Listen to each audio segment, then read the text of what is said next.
The rear cross traffic alert helps alert the driver with visual and audible warnings of a vehicle approaching from the side when backing out of a parking space.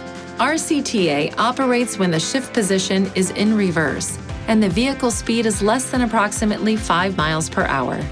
RCTA uses radar sensors located on both sides of the vehicle near the rear bumper to help detect an approaching vehicle.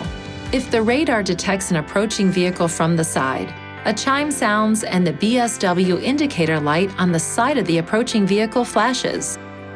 To enable or disable the system, use these controls to select settings: Driver Assistance, Parking Assist, then Rear Cross Traffic Alert to toggle the system on or off.